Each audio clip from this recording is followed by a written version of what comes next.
জানিয়ে দেব সর্বশেষ আপডেট বাংলা সংবাদ। শুরুতেই শিরোনাম। এবার শেখ হাসিনাকে নিয়ে ডক্টর কামাল হোসেনের বিস্ফোরক মন্তব্য। ভারত আমাদেরকে রাজনৈতিকভাবে দাস বানিয়ে রাখতে চায়, সাইফুল আলম। এবার উপদেষ্টা মাহফুজ ও আসিফের পদত্যাগ চায় গণ অধিকার। যেভাবে সংখ্যালঘু নির্যাতনের কথা বলা হয়েছে সে মাত্রায় হয়নি বললেন ধর্ম উপদেষ্টা। শেখ হাসিনা পরিবারের ৩৯৪ কোটি টাকা জব্দ এবং বিসিবির অর্থ আত্মসাতের অভিযোগে পাপনের বিরুদ্ধে দুদকের অনুসন্ধান। শুনছিলেন সংবাদ শিরোনাম, এবার বিস্তারিত। এবার শেখ হাসিনাকে নিয়ে ডক্টর কামাল হোসেনের বিস্ফোরক মন্তব্য। প্রবীণ রাজনীতিবিদ ও গণফোরাম সভাপতি ডক্টর কামাল হোসেন ছাত্রজীবন থেকেই আওয়ামী লীগের রাজনীতির সঙ্গে সম্পৃক্ত ছিলেন। স্বাধীনতার পর ছিলেন দেশের প্রথম পররাষ্ট্রমন্ত্রী, ছিলেন সংবিধানের অন্যতম প্রণেতা। শেখ হাসিনাকে দেশে ফিরিয়ে আনা এবং দলটির সভাপতি করার পেছনে ডক্টর কামাল হোসেনই ছিলেন মূল উদ্যোক্তা। কিন্তু শেখ হাসিনা ১৯৯১ সালের নির্বাচনে পরাজিত হওয়ার পর সবার আগে তাকেই আওয়ামী লীগ ছেড়ে যেতে বাধ্য করেন। শুধু ডক্টর কামাল হোসেন একা নন, আওয়ামী লীগের অনেক প্রবীণ নবীন নেতাকে শেখ হাসিনার প্রতিহিংসার শিকার হয়ে করুণ পরিণতি মেনে নিতে হয়েছে। এ প্রসঙ্গে ডক্টর কামাল হোসেন বলেন, আওয়ামী লীগের এই পরিণতির জন্য এককভাবে শেখ হাসিনাই দায়ী। তিনি ত্যাগী এবং পরীক্ষিত নেতাকর্মীদের উপেক্ষা করেছেন, অবমূল্যায়ন করতেন, অপমান অপদস্থ করতেন, দলে পরিবারতন্ত্র প্রতিষ্ঠা করেছিলেন। আওয়ামী লীগে শেখ হাসিনার কথাই ছিল শেষ কথা, তার কথাই ছিল আইন। তিনি নিজেকে রাজা ভাবতেন আর দেশের মানুষকে ভাবতেন প্রজা। ভিন্ন মত একেবারেই সহ্য করতে পারতেন না শেখ হাসিনা, আর এ কারণেই তাকে এভাবে চোরের মতো পালাতে হয়েছে।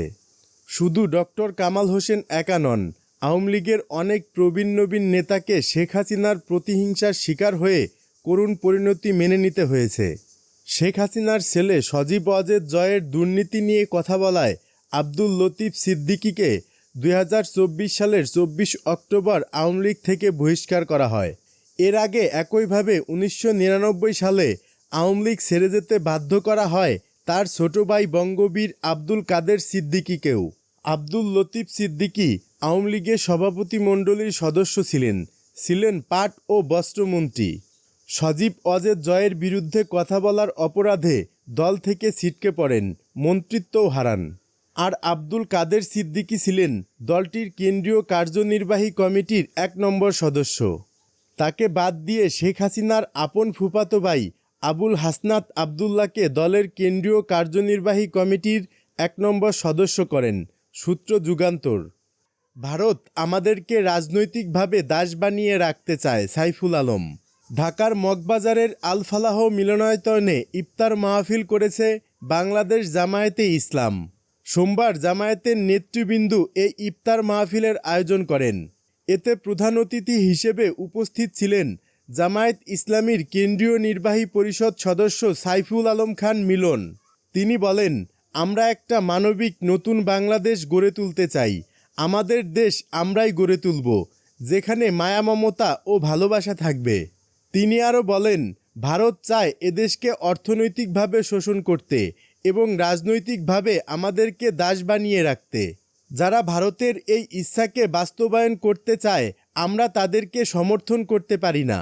সংস্কার ছাড়া নির্বাচন পুনরায় ফ্যাসিবাদের পথ উন্মুক্ত করবে মন্তব্য করে তিনি বলেন, নতুনরাই বাংলাদেশ গড়বে। হাজার হাজার বিপ্লবী জনতা এজন্য জীবন দেয়নি। ইনসাফ ও কল্যাণ রাষ্ট্র গঠনে জামায়াত ইসলামী আপোষহীন সংগ্রাম চালিয়ে যাচ্ছে। আমাদের সংগ্রাম মানুষের মুক্তি না হওয়া পর্যন্ত অব্যাহত থাকবে। উপদেষ্টা মাহফুজ ও আসিফের পদত্যাগ চায় গণ অধিকার।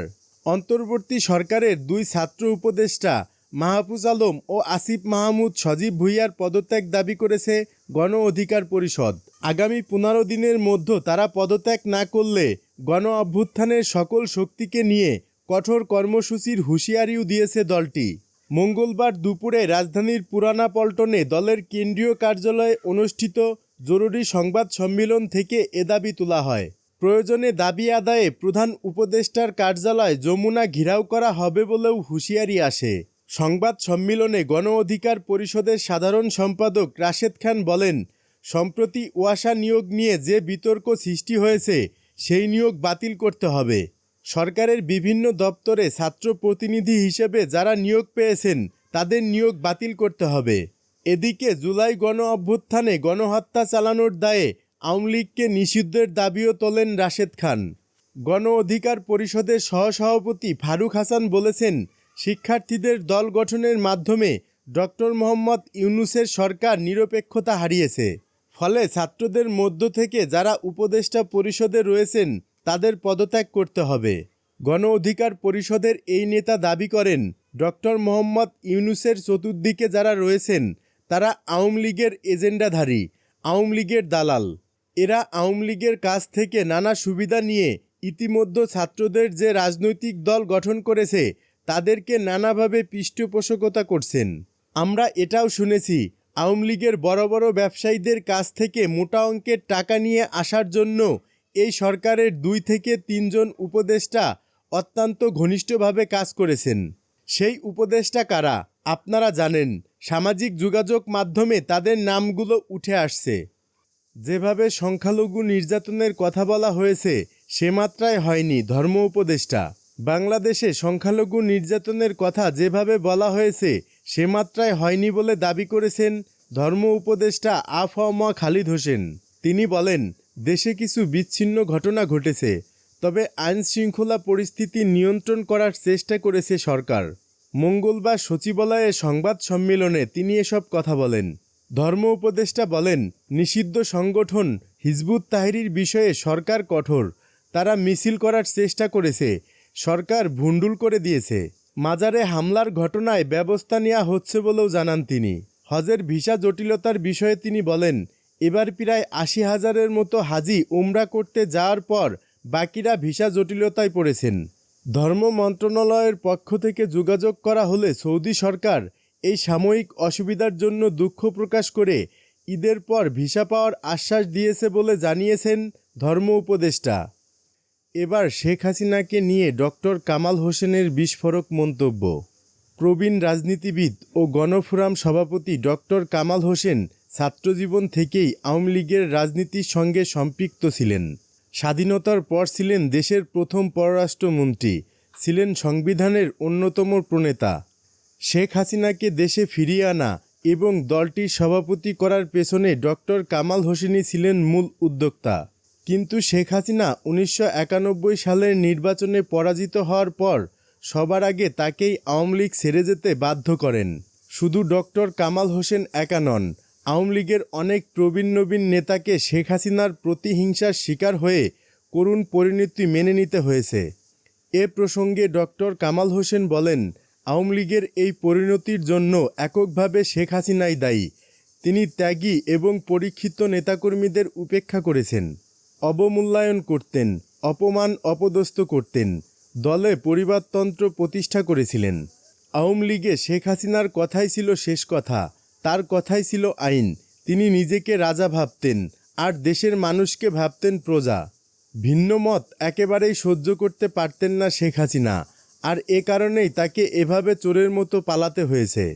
শুধু ডক্টর কামাল হোসেন একা নন, আওয়ামী লীগের অনেক প্রবীণ নবীন নেতাকে শেখ হাসিনার প্রতিহিংসার শিকার হয়ে করুণ পরিণতি মেনে নিতে হয়েছে। শেখ হাসিনার ছেলে সজীব ওয়াজেদ জয়ের দুর্নীতি নিয়ে কথা বলায় আব্দুল লতিফ সিদ্দিকীকে 2024 সালের 24 অক্টোবর আওয়ামী লীগ থেকে বহিষ্কার করা হয়। এর আগে একইভাবে 1999 সালে আওয়ামী লীগ ছেড়ে যেতে বাধ্য করা হয় তার ছোট ভাই বঙ্গবীর আব্দুল কাদের সিদ্দিকীকেও। আব্দুল লতিফ সিদ্দিকী আওয়ামী লীগের সভাপতি মণ্ডলীর সদস্য ছিলেন পাট ও বস্ত্রমন্ত্রী। সজীব ওয়াজেদ জয়ের বিরুদ্ধে কথা বলার অপরাধে দল থেকে ছিটকে পড়েন, মন্ত্রিত্বও হারান। আর আব্দুল কাদের সিদ্দিকী ছিলেন দলটির কেন্দ্রীয় কার্যনির্বাহী কমিটির 1 নম্বর সদস্য। তাকে বাদ দিয়ে শেখ হাসিনার আপন ফুফাতো ভাই আবুল হাসনাত আবদুল্লাহকে দলের কেন্দ্রীয় কার্যনির্বাহী কমিটির 1 নম্বর সদস্য করেন। সূত্র যুগান্তর।